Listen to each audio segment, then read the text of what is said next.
Hello everyone, welcome back to Manas studies. तो इससे पहले हमने सेट पे भी काम कर चुके हैं ना, तो आज उसी का आखिरी ये जो थ्योरेटिकल पार्ट है क्लोज करने वाले हैं सेट को हम, है ना। तो उसमें जो लास्ट टॉपिक है वो कुछ ऐसा, some important results on number of elements in sets. ठीक है, इससे पहले हम जानते हैं इसके बारे में, काम किया हुआ है आप लोगों ने इस पर, लेकिन इससे रिलेटेड थोड़ा सा बात कर ली जाए इसमें, है ना। तो पहला जो टॉपिक है वो है number of element in A union B is equal to what, number of element in A plus number of element in B minus number of element in A intersection B. ऐसा क्यों? ये एक reason इसका ये है कि यहां से अगर आप देखते हैं ए यूनियन बी, तो ए यूनियन बी बेसिकली ये जो सॉरी ए यूनियन बी जो है तो बेसिकली ये पूरा रीजन है ना, ये पूरा रीजन जो है ए यूनियन बी है। ठीक, तो हुआ क्या, अगर मैं आपको एन ए और एन बी ऐड करके देता हूं तो प्रॉब्लम क्या है, जो बीच में जो कॉमन रीजन आपको दिखाई दे रहा है, ये कॉमन रीजन ट्वाइस आ रहा है ना, ये कॉमन रीजन 2 बार ऐड हो जाएगा तो प्रॉब्लम क्रिएट हो जाएगी। तो आपको क्या करना पड़ेगा, एक बार इसको रिमूव करना पड़ेगा। तो उसके लिए हमने क्या कर दिया, कॉमन रीजन को हम बोलते हैं ए इंटरसेक्शन बी, तो number of element in A intersection B को हमने क्या कर दिया, रिमूव कर दिया। करेक्ट, चलिए आगे बढ़ते हैं। दूसरा, अगर बात कर ली जाए number of element in A union B के केस में ही बस इस बार फर्क ये हो कि कह दे कि A and B are disjoint sets. Now we all know disjoint sets क्या होते हैं, है ना। डिसजॉइंट सेट वो होते हैं जिनका इंटरसेक्शन क्या है, 5 आए, है ना। और अगर इसका इंटरसेक्शन 5 आ रहा है ना, इसका मतलब ये हुआ number of element in A intersection B is equal to 0 in case of disjoint set. जब भी डिसजॉइंट सेट की बात होगी तो आपने ध्यान देना है कि दोनों के इंटरसेक्शन की वैल्यू कितनी होती है, 5। इसका मतलब ये है कि दोनों के दोनों में जो आपका कॉमन एलिमेंट्स होंगे वो कितने होंगे, 0 होंगे। करेक्ट, तो अगर कॉमन एलिमेंट 0 हो गए तो this value is equal to 0। तो ऐसे केस में आपका आंसर ये हो जाएगा। तो कभी कभी क्या होता है ना, बिल्कुल सिंपल से क्वेश्चन ये आ जाता है कि if capital A and capital B are disjoint set then which of the following is correct. तो इनमें से ये ऑप्शंस में भी पहला और दूसरा ऑप्शन दोनों दिखाई दे आपको, तो फोकस करना कि कोई एक ऑप्शन पे आपने टिक लगाना और सही पे लगाना है। वो सही कौन होगा इस बार, सेकंड वाला सही हो जाएगा। ठीक है, डिसजॉइंट सेट में हमें समझ आ गया। चलो अगले पे आओ, नंबर 3। थर्ड जो चीज है उसकी बात कर रहे हैं। ठीक है, अगर बात कर ली जाए number of element in A symmetric difference B, number of element in A symmetric difference B. अब हमें पता है कि सिमेट्रिक डिफरेंस क्या है, सभी को पता है शायद। सिमेट्रिक डिफरेंस का मतलब क्या था हमारे हिसाब से, कुछ इस तरह की आकृति को हम सिमेट्रिक डिफरेंस के नाम से जानते थे, याद होगा, this thing and that thing. इन दोनों को अगर मैं बात करूं तो ये है ए सिमेट्रिक डिफरेंस बी। ठीक, अब इसमें जो नंबर ऑफ एलिमेंट होंगे वो कितने होंगे, number of element in A minus B plus number of element in B minus A. ये आपका आंसर है, number of element in A minus B plus number of element in B minus A. ये जो चीज है ये कहलाएगा आपका number of element in symmetric difference. Correct, done. अब कोई डाउट? अब देखो यहां पे क्या था कि आपका इन दोनों को प्लस तो कर दिया, आपका माइनस समथिंग नहीं करा। क्यों? क्योंकि ये दोनों के दोनों डिसजॉइंट हैं ऑलरेडी, इनके बीच कोई एलिमेंट क्या ना कॉमन नहीं है। करेक्ट, चलो आ जाओ बस अगली चीज, तीसरे में आओ, सॉरी फोर्थ थे। ठीक, तो अगले पे आए तो आपको पता है number of element in A union B union C, यानी 3 सेट के यूनियन में नंबर ऑफ एलिमेंट किस तरह से डिनोट करते हैं या किस तरह से फाइंड करते हैं, उसकी बात करें तो number of element in A plus number of element in B plus number of element in C, ये तो कर लिया। तो 3 सेट के केस में प्रॉब्लम कहां आएगी, जब नंबर ऑफ एलिमेंट इन ए बोल दिया, मान लो ये ए है, ये बी है, ये सी है, नंबर ऑफ एलिमेंट इन ए बोल दिया है तो यानी कि ये सारे एलिमेंट आ चुके। Same case number of element in B बोला तो ये एलिमेंट वापस आ गए, तो इसको हमने क्या कर दिया गया, माइनस कर दिया इस चीज को, यानी minus of number of element in A intersection B कर दिया minus. Similarly B intersection C minus कर दो, और सिमिलर वे में सी इंटरसेक्शन ए माइनस कर लिया। ठीक, बट एक छोटी सी प्रॉब्लम हो गई, जब ये माइनस करने जा रहे थे हम लोग तो इसमें माइनस में क्या आ गया, ये जो पोर्शन आपको दिखाई दे रहा है ये बीच में जो आपका कॉमन पोर्शन है 3 के 3 में, ए में भी, बी में भी और सी में भी, ये चीज आपका 3 बार माइनस हो गई। 3 बार कैसे, एक बार इसके साथ, एक बार इसके साथ, एक बार इसके साथ, और ऐड कितनी बार हुई थी, 3 बार ऐड हुई थी। तो 3 बार ऐड हुई है, 3 के 3 बार माइनस भी हो गई, तो प्रॉब्लम क्रिएट हो गई। अब हमें क्या करना पड़ेगा, इस चीज को ऐड करना पड़ेगा अलग से। क्यों? क्योंकि आपका ये चीज आनी चाहिए एडिशन में, है ना, यानी टोटल नंबर ऑफ एलिमेंट में ये भी तो काउंट होगा।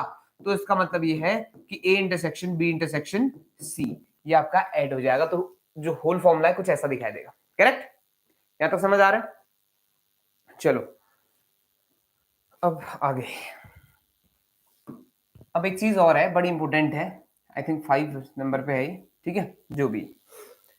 तो अगर बात कर ली जाए कि एग्जैक्ट जो है दो सेट, अगर मैं बात कर लूं कि कोई एलिमेंट जो एग्जैक्टली दो सेट में हो, एग्जैक्ट दो सेट में, यानी अगर 3 सेट की बात है, यानी 3 सेट दिए हुए हैं, ये ए, ये बी और ये सी, तो हम ये बात कर रहे हैं कि elements which are exactly in 2 sets, elements which are exactly in 2 sets, यानी हमें उन एलिमेंट्स को पकड़ना है जो आपका क्या है, एग्जैक्ट दो ही सेट में एग्जिस्ट करते हैं। जैसे सपोज करो कौन सा एलिमेंट होंगे वो, ये एलिमेंट होंगे। देखो ये अगर आपको दिखाई दे रहा है ये पोर्शन है। अब इस पोर्शन को कैसे आपने लिखना है वो देखना, ध्यान देना। क्या करना है, बड़ा आसान काम ये है, number of element in A intersection B कर लो, प्लस कर लो number of element in B intersection C, plus कर लो number of element in C intersection A. अब माइनस क्या करना है, ये जो पोर्शन आपको दिखाई दे रहा है, देखो कितनी बार ऐड हुआ था ये पोर्शन, जो बीच में वाला पोर्शन है ये आपका ऐड हुआ है 3 बार। क्यों? क्योंकि पहली बार ऐड हुआ है इंटरसेक्शन के साथ, ए इंटरसेक्शन बी के साथ, दूसरा बी इंटरसेक्शन सी के साथ, तीसरा सी इंटरसेक्शन ए के साथ। तो इसका मतलब ये हुआ कि ये चीज कितनी बार ऐड हो गई, 3 बार। तो यहां तो कौन है जो 3 में लाई करता है, यानी वो ए में भी है, बी में भी है और सी में भी है। प्रॉब्लम है, हमें वो लोग चाहिए जो एग्जैक्ट आपका 2 सेट में लाई करते हैं, ठीक है। तो 2 सेट के लिए क्या कहानी बनेगी, इसमें से किसको माइनस कर दिया जाएगा, इस चीज को माइनस कर दिया जाएगा। कितने टाइम्स? 3 टाइम्स। तो माइनस में 3 times of A number of element in A intersection B intersection C. ये उसके लिए है जब क्वेश्चन क्या पूछे, देखो आपको इन्फॉर्मेशन सारी दी होगी, कहेगा कि ए सेट ये है, बी ये है, सी है, एंड सो ऑन, है ना। आपको फाइंड करने को कहेगा कि find the number of elements which are exactly in 2 sets या 2 फैमिलीज या 2 समथिंग, ठीक है। तो जब एग्जैक्ट 2 के लिए बात होगी तो आपने ये काम करना है। देखो 2 चीजें हो सकती है, या तो आप वेन डायग्राम से डायरेक्ट आ सकते हैं, कैसे होगा वो मैं क्वेश्चन में समझाऊंगा। दूसरा, अगर आपके पास फॉर्मूला है, अगर आपने फॉर्मूला बनाया हुआ है या चीज आपको समझ आती है वेन डायग्राम की मदद से, तो आप इसकी मदद से भी कर सकते हैं। डन। चलो अब आ जाओ तीसरे केस में, ठीक। 6th यानी इसमें अगर मैं बात करूं elements which are exactly in one set, ठीक है, यानी ए में हो या बी में हो या सी में हो, किसी एक में होने चाहिए, या तो ए में ही होने चाहिए या बी में ही होने चाहिए या सी में ही होने चाहिए, तब बात बनेगी, ठीक है।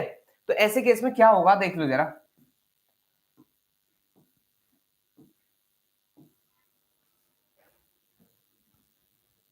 ये पोर्शन आना चाहिए, देखो जिसको मैं सेड कर रहा हूं, फोकस करना जरा, ठीक है। इस पोर्शन की बात मैं कर रहा हूं, ठीक है, यानी जो आपका सिर्फ और सिर्फ एक सेट में बिलोंग करते हैं, ईदर ऑन ए, बी और सी, यानी इन तीनों में से कहीं भी एग्जिस्ट करें पर एक ही सेट को बिलोंग करें, तो उस तरह की चीजों को हमें कलेक्ट करना है। तो उसके लिए हम फॉर्मूला बनाने जा रहे हैं, ठीक। अगर मान लिया हमने क्या किया, फॉर्मूला तो बनाया पर हमने लिखा N A plus N B plus N C, अगर ये लिख दिया तो अब क्या होना है, उसमें से कौन रिमूव होगा, ये पोर्शन माइनस। अगर बात कर ली जाए, इसको अगर एक बार माइनस करूं तो ये यहां से माइनस होगा, दूसरी बार इसकी तरफ से माइनस होगा, ऐसी इसके लिए केस में भी देखो जरा, फोकस करना। ये जो कॉमन पोर्शन है ये कितनी बार आएगा, एक बार ए में आएगा, एक बार बी में आएगा, तो कितनी बार माइनस कर दिया इसको, 2 बार माइनस कर दिया। देख लेंगे बाद में क्या प्रॉब्लम हो रही है, ठीक है। तो 2 बार एन ए इंटरसेक्शन बी कर दिया, माइनस 2 बार एन बी इंटरसेक्शन सी कर लिया, और माइनस 2 बार एन सी इंटरसेक्शन ए कर लिया, ठीक है। तो इतना होने के बाद की कहानी की बात कर रहे हैं। तो अब देखो ये जो पोर्शन है कितनी बार माइनस हो चुका है, ये माइनस हो चुका है कितनी बार, 6 टाइम्स। फोकस करना, देखो एक बार इसके साथ माइनस हुआ, दूसरी बार इसी के साथ माइनस हुआ क्योंकि बी के साथ था, तीसरे में जो टर्म है, तीसरे में ये देखो इसके साथ माइनस हुआ था, क्योंकि ये ए के पोर्शन में आया, फिर उसके बाद सी के पोर्शन में आया, तो यहां से फिर अगेन माइनस हो गया, 4 बार हो चुका है, फिर ऐसे 6 टाइम्स माइनस हुआ है, और ऐड कितनी बार हुआ है, बस 3 बार ऐड हुआ है। तो इसका मतलब ये हुआ इसको कितनी बार और ऐड करना पड़ेगा, हमें 3 टाइम्स और ऐड करना पड़ेगा, ताकि बैलेंस हो जाए काम, है ना। ठीक, तो ये बन गया एग्जैक्टली 1 के लिए फॉर्मूला। यानी आपको पूछे कि एग्जैक्ट 1 में बिलोंग करने वाले एलिमेंट्स, नंबर ऑफ एलिमेंट्स कितने हैं, तो आप इसकी मदद से फाइंड कर सकते हैं। ठीक, समझ आ रहा है? इतना प्रॉब्लम है तो बता दो जल्दी से। देखो ये फॉर्मूले क्रिएट करे जा रहे हैं, अदरवाइज क्या करेंगे, डायरेक्टली आपका वेन डायग्राम की मदद से स्टार्ट करेंगे, कोई प्रॉब्लम नहीं है वहां से भी। ठीक है, चलो समझ आ गया इतना, मान लेता हूं समझ आ गया, है ना। एक और चीज है, number of element, number of element मान लिया 7th है, इन a माइनस बी, ये कैसे डिनोट करेंगे, कोई आइडिया किसी को? Number of element in a minus B, a minus B कैसे डिनोट किया जाता है? ये पोर्शन है a माइनस बी। अब इसको अगर मैंने दिखाना हो तो क्या करेंगे, एन ए में से किसको माइनस कर दिया जाएगा, a इंटरसेक्शन b को माइनस कर दिया जाएगा, यही आपका आंसर है। डन, करेक्ट, कोई प्रॉब्लम है? चलो नहीं है प्रॉब्लम, ठीक है, यहां तक हमें समझ आ गया तो किस तरह से डील करनी है, कैसे बात करनी है, इस पर ये क्लियर है। तो यही आपका कुछ बेसिक जो कॉन्सेप्ट था, किस पे based, number of element in set पे बेस्ड था। अब इसी में एक दो क्वेश्चन उठाते हैं, फिर उसके बाद पीपीटी पे काम करेंगे प्रीवियस ईयर से रिलेटेड। ठीक है, देखिए इससे रिलेटेड एक क्वेश्चन है, इन सिटी 20%, इजीएस्ट क्वेश्चन उठाया हुआ ताकि थोड़ा सा चीजें समझ आ जाए, है ना। ठीक, देखो, in a city 20% of the population travels by car, 50% travels by bus, 10% travels by both car and bus, then persons travelling with car और बस, यहां पे फोकस करना दिस और पर। ये जो और है, इस और का मतलब कुछ बताया हुआ है कल, जब भी ये और आएगा तो आपको किसका जिक्र करना है, ए यूनियन बी का जिक्र करना है, यानी आपको चाहिए number of element in A union B. Now number of element in A union B का फॉर्मूला क्या है हमारे पास, number of element in A plus number of element in B minus number of element in A intersection B, isn't it? बहुत अच्छे, तो आगे बढ़ते हैं। ये लेफ्ट वाला पोर्शन ऐसे ही रहा, और राइट में आए तो एन ए मतलब है number of element in A means by bus, where it is, by car, sorry, A मतलब हमारा है बाय कार, बी मतलब हमारा बाय बस, ठीक है, और दूसरा बोथ ए एंड बी, समझ गए होंगे आप लोग, है ना। तो इसका मतलब यहां से कितने परसेंटेज लोग जा रहे हैं, 20, बस से कितना परसेंट लोग जा रहे हैं, 50, और कॉमन कौन है, 10, तो क्या आ जाएगा 70 माइनस 10, दैट इज 60% लोग हैं आपका ए यूनियन बी में। समझ आ गया, क्लियर है? तो 60%, डन, कोई प्रॉब्लम है यहां तक? चलो आगे बढ़े, एक क्वेश्चन और है छोटा सा, इसको देख लेते हैं। Sets capital A and capital B have 3 and 6 elements respectively, what can be the minimum number of element in A union B? अच्छा क्वेश्चन है, minimum number of element in A union B की बात कर रहा है। तो सबसे पहले हम आ जाएंगे, एन ए दिया हुआ है हमें 3 और एन बी दिया हुआ है कितना, 6, correct. Now N A intersection B, sorry, N A union B is equal to क्या होता है, N A plus N B minus N A intersection B. अब इसको फोकस करना जरा, ये चीज आपका मिनिमम कब हो सकती है, फोकस करना, कैमरामैन नहीं आप लोग, ठीक है चलो आ जाओ। तो इसमें फोकस करना कि आपका A N A union B में मैक्स एलिमेंट कब हो सकते हैं या मिन एलिमेंट कब हो सकता है, उसको देखते हैं।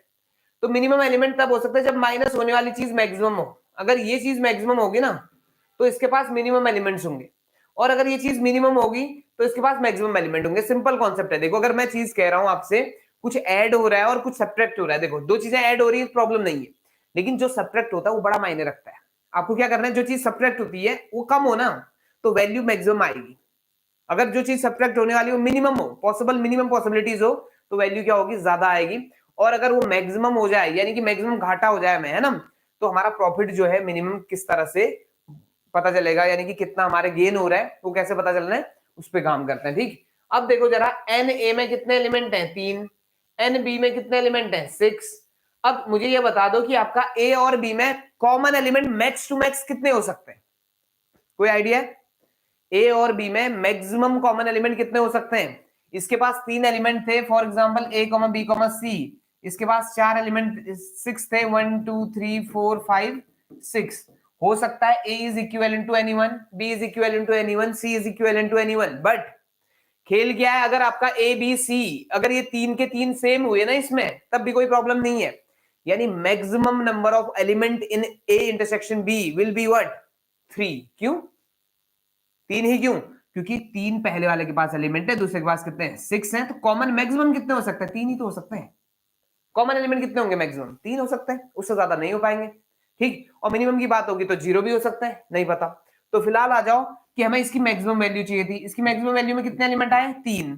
अब हमें पता है इसके पास कितने एलिमेंट हैं 3, इसके पास 6, इसके पास माइनस होने वाले भी मैक्सिमम एलिमेंट कितने 3, 3 से 3 गया, आंसर क्या आ गया 6। ये हो गया minimum element in what A union B।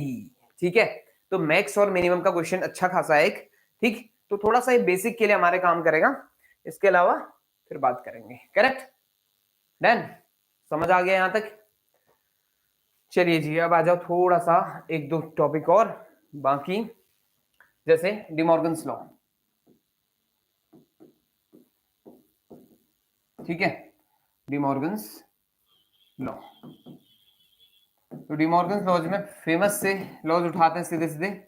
A dash union B dash जो है वो किसके बराबर हो जाता है? अगर मैं बात करूं डैश मतलब आपको बताया हुआ था ना, अगर A यूनियन B का होल डैश की बात कर ली जाए यानी कॉम्प्लीमेंट, तो ये आपका क्या बन जाता है A dash intersection B dash. ये चीज आप वेन डायग्राम से बड़ी आसानी से ऑब्जर्व कर सकते हैं।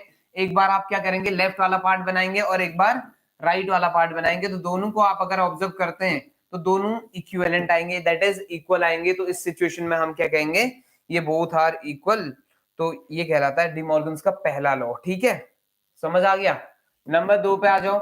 डिमॉर्गन का सेकंड जो लॉ है वो कौन है? A इंटरसेक्शन B का डैश किसके बराबर आएगा? A dash union B dash के बराबर आएगा। तो इनको याद करना मुश्किल तो नहीं है मेरे ख्याल से, है ना? इंटरसेक्शन कन्वर्ट हो जा रहा है यूनियन में, यूनियन कन्वर्ट हो जा रहा है इंटरसेक्शन में, डैश जो है डिस्ट्रीब्यूट हो जा रहा है, ऐसा मान के चल सकते हैं। हो नहीं रहा है डिस्ट्रीब्यूट, ठीक है, वो प्रॉपर्टी है उसके बराबर है। करेक्ट, चलिए समझ आ गया इतना? डन। और इसी पे कुछ और प्रॉपर्टीज है हमारे पास, जैसे मैंने बात करी हुई है पहले, कम्यूटेटिव हो गया, एसोसिएटिव हो गया। कौन कम्यूटेटिविटी देता है, एसोसिएटिविटी देता है, उसकी जरा सी बात कर लेते हैं, इसको क्लोज कर रहे हैं फिर। ठीक, जैसे कम्यूटेटिविटी का मतलब मेरा ये है A यूनियन B बराबर होगा किसके? B यूनियन A के। ठीक, ये किसके अंदर आ रहा है हमारा? कम्यूटेटिव प्रॉपर्टी के अंदर। कौन कौन से ऑपरेशन कम्यूटेटिव प्रॉपर्टी को होल्ड करते हैं उसकी बात चल रही है। ठीक, पहला तो ये हो गया एग्जांपल। दूसरा, इंटरसेक्शन में भी इसी के अंदर A इंटरसेक्शन B जो है बराबर आता है B इंटरसेक्शन A के, इसमें भी प्रॉब्लम नहीं है। तीसरा केस आ जाओ जल्दी से। तीसरा केस है A symmetric difference B will be equal to B symmetric difference A, no problem. ठीक, उसके बाद आए एसोसिएटिविटी में। तो एसोसिएटिविटी में आए तो फर्स्ट वाला टर्म जो है A union B union C is equal to A union B union C।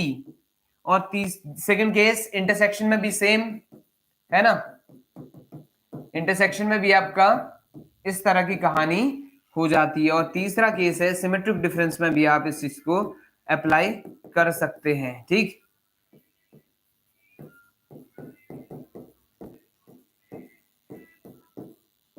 Done. चलो, तो अब फोकस करना, देखो सबसे पहले कम्यूटेटिव प्रॉपर्टी की बात कर लेते हैं। कम्यूटेटिव प्रॉपर्टी का मतलब क्या था कि जिसमें जगह बदलने के बाद आंसर सेम आए। A union B must be equal to B union A, ये होना ही होना चाहिए। ठीक है, ये होता है, इसलिए हमने इस पे क्या लिख दिया, ये कम्यूटेटिव प्रॉपर्टी को फॉलो करेगा यूनियन। दूसरा, इंटरसेक्शन भी कम्यूटेटिव प्रॉपर्टी को फॉलो करता है। कैसे? A intersection B equal to होता है B इंटरसेक्शन A। ठीक, तीसरा case symmetric difference again follows commutative law. Done. Now associativity का मतलब है ब्रैकेट का खेल। इसको हम अपने शब्दों में ये कह सकते हैं कि ये ब्रैकेट का खेल है। ब्रैकेट का खेल मतलब है कि ब्रैकेट चेंज करने के बाद आंसर अगर सेम आता है तो उसको हम कहते हैं एसोसिएटिव प्रॉपर्टी। Done, correct. तो ये चीज आपका इनके लिए फॉलो होती है। यहां तक क्लियर है? तो चलिए अब देखो, ध्यान से सुनना कि ये थ्योरेटिकल पार्ट सेट का, सिर्फ सेट का, अभी रिलेशन फंक्शन बचा हुआ है, काफी काम बचा हुआ है इसमें। तो सेट से रिलेटेड जितने भी क्वेश्चंस होंगे हमारे पास, प्रीवियस ईयर के क्वेश्चंस हम कुछ उठाएंगे।